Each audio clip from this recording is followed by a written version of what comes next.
2026년 63회 변리사 시험 1차 대비 상표법 입문 강의 52회 진행하도록 하겠습니다. 저는 윤영근 변리사입니다. 자, 52회에서는요, 우리 저번 시간에 51회 때 권리범용 심판의 앞부분을 했습니다. 권리범용 심판은 121조에 규정이 되어 있고, 딸랑 이제 한 줄만 딱 규정되어 있지만 내용이 좀 있습니다. 그렇기 때문에 제가 암기 코드 두 문자를 알려드리고 있죠. 성종, 건권, 적의, 범시, 판용 해가지고 그 앞부분을 우리 51회 때 했고요. 자, 이번 시간에는 이제 두 번째 권리범용 심판 나머지 부분, 절차적인 부분에 대한 내용을 설명드리도록 하겠습니다. 자, 권리범용 심판, 성종, 건권, 적의, 그 다음에 이제 뒷부분, 범, 심판, 용 이렇게 되어 있습니다. 암기 코드. 자, 여기 순서대로 논점을 보는 건데요. 우리가 이제 범은 우리가 무효 심판이나 취소 심판에서 설명드렸던 대로 청구 범위를 얘기합니다. 특히 상품의 범위를 얘기를 한다고 보시면 되는데, 상품이 2개 이상일 때 항상 조심하라고 했죠. 상품이 하나라면 뭐 더 볼 것도 없고, 상품이 근데 2개 이상이면 그 중에 일부만 청구할 수 있느냐? 야, 그게 가능합니다. 자, 그럼 일부 청구가 가능한 심판은 혹시 기억하시는지요? 자, 이게 거절 결정 불복 심판이 가능하고요. 무효 심판 가능하고요. 우리가 취소 심판 중에 불사용 취소 심판만 가능합니다. 그리고 이제 오늘 배우는 권리범용 심판에서 가능합니다. 그래서 일부 청구는 가능한데, 여기 특이한 게 일부 상품 중에 청구를 했어요. 그러다가 이제 중간에 일부 상품에 대해서 취하를 할 수 있느냐? 중간에 취하. 자, 요거는 거절 결정 불복 심판하고 무효 심판만 가능합니다. 불사용 취소 심판과 권리범용 심판은 일부 취하는 안 됩니다. 그래서 권리범용 심판 역시 법 규정상 일부 취하는 안 된다. 그러니까 또 일부 상품 중에 또 일부를 취하하는 거 중간에 그거는 안 됩니다. 권리범용 심판 가능한 거는 거절 결정 불복 심판과 무효 심판밖에 없습니다. 그렇게 이제 148조에 규정이 되어 있어서 그렇게 따르게 되고요. 자, 그래서 청구 범위를 얘기한다. 자, 그 다음에 C입니다. 요거는 이제 판단 시점인데, 권리범용 심판은 주류 판례가 심결시입니다. 아닌 경우도 있긴 하지만 대법원 판례라고 보기는 어렵고요. 심결시를 기준으로 우리가 어떤 이렇게 본안 판단을 다 심리를 한 다음에 마지막에 심결시를 기준으로 여러 가지 요건이나 이런 것들을 본안 판단의 내용들을 검토하게 됩니다. 심결시, 심판의 그 결론은 내리는 시점. 그러니까 마치 심리 중에 출원의 심리 중에 결정하는 시점을 등록 여부 결정시라고 하는데, 우리 심판의 심결시라고 표현을 합니다. 그러니까 중간에 뭔가 변동됐다 하더라도 심결시를 기준으로 최종적인 어떤 사항을 보고 판단을 하게 된다. 범시입니다. 자, 그 다음에 우리가 그러면 권리범용 심판에서 설명을 드렸었는데, 권리범용 심판을 청구를 했어요? 그러면 심리를 하겠죠? 그러면 우리가 심판을 심결하는 시점, 여기를 기준으로 여러 가지 내용 등을 따지게 됩니다. 그러니까 등록대 등록의 문제인지, 아니면 이제 뒤에 설명드릴 판단 대상이 어떻게 되는지, 이런 것들을 언제 기준으로 심결시를 기준으로 한다. 이렇게 보시면 됩니다.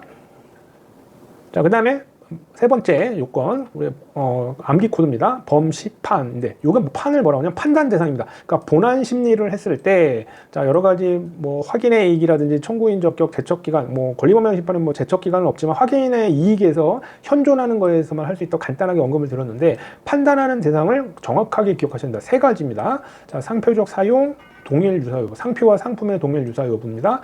세 번째, 90조 효력 제한에 관한 부분을 세 가지만 판단한다. 그래서 상표적 사용, 동일 유사 여부, 90조. 그래서 본안 판단하는 판단 대상은 이렇게 되고요. 그 다음에 판단 대상이 아닌 것도 아예 외워두세요. 사소진남 이렇게 보통 합니다. 사소진남. 그래서 권리남용도 판단 대상이 아니고요. 사용권, 소진이론, 진정상품 병행 수입, 권리남용, 그리고 사소진남은 판단 대상이 아니다. 이렇게. 그러니까 요것들은 이렇게 입에 많이 붙어 있었던 거예요. 이렇게 침해 요건하고 좀 헷갈릴 수가 있습니다. 침해 요건에서 사소진은 우리가 정당 권한이고요. 권리남용은 우리가 상표권자의 어떤 침해 요건에 해당되지 않기 위해 권리남용인데, 이것도 일종의 정당 권한으로 해석을 또 합니다. 그래서 판단 대상이 아닌 거는 권리범용 심판에서는 사소진남은 판단하지 않고 침해에서만 이걸 판단합니다. 침해 소송이라든지. 그러니까 권리범용 심판은 상표 사용이냐, 상표와 상품이 동일 유사하냐, 90조라든 어떤 사실적 관계에서 기술적 범위로만 판단을 해서 권리 범위를 정하는 겁니다. 그러니까 정당 권한이 있네 없네 이런 거는 따지지 않습니다. 그러니까 실질적으로 침해를 하기 전에 침해 여부로 요걸로 판단을 했는데, 여기에 해당된다 하더라도 요런 게 판단이 되면 침해에 해당되지 않을 수도 있어요. 그러니까 이게 침해 요건을 다 판단하는 게 아니고요. 그러니까 어떤 일부분, 요 세 가지 형식적인 부분 중에 상표 사용 동일 유사 90조 요 세 가지를 판단하는 게 판단 대상이다. 판단하지 않는 건 사소진남. 이렇게 외워두시면 좋습니다. 꼭 외우셔야 돼요. 이건 너무너무 중요합니다. 그러니까 권리범용 심판을 청구했는데 실제 판단하는 결론은 뭘로 내느냐, 요걸 보고 하는 거죠. 요 세 가지, 상표적 사용, 동일 유사, 90조를 판단하고요. 요거는 어떤 사실관계가 있더라도 판단 대상이 아닙니다. 요거를 구분을 하셔야 됩니다. 자, 마지막 우리 범심판효라고 돼 있죠. 효는 보통 또 공소일 이렇게 제가 외우라고 보통 얘기하는데, 이거를 심판원에서 권리범위를 통해서 공적으로 확인하죠. 나름 공공기관인, 우리 행정기관인 특허청 아래에 있는 특허심판원에서 공적 확인을 하고요. 그 다음에 소송과의 관계는 소송에 영향을 끼치지는 않습니다. 다만 유력한 증거는 되지만, 권리범위 심판에서 이겼다고 해서 무조건 침해에 해당하느냐, 침해 소송을 할 수도 있잖아요. 소송과의 관계는 구속력은 없지만 유력한 증거는 됩니다. 뭐 특허도 똑같이 판단을 하고요. 그 다음에 우리가 이제 다음 회차에 또 배울 일사부재리에 주로 적용될 수 있는 논점입니다. 일사부재리는 한 번 해서 처리된 사항은 다시 심사하지 않는다. 일사부재리는 우리가 별도로 저 입문 강의에서도 간단하게 영화 얘기를 좀 하면서 설명드릴 거니까 그때 또 기억하시면 되는데, 그 중에 일사부재리가 주로 문제될 수 있는 게 권리범용 심판입니다. 그래서 이렇게 효과로는 공소일, 그러니까 우리가 뭐 권리범위에 속하냐 안 속하냐, 적극적 권리범위 심판으로서 소극적 권리범위 심판으로서 판단을 할 때 공적으로 확인하고, 소송과의 관계는 구속력은 없지만 유력한 증거는 될 수 있다.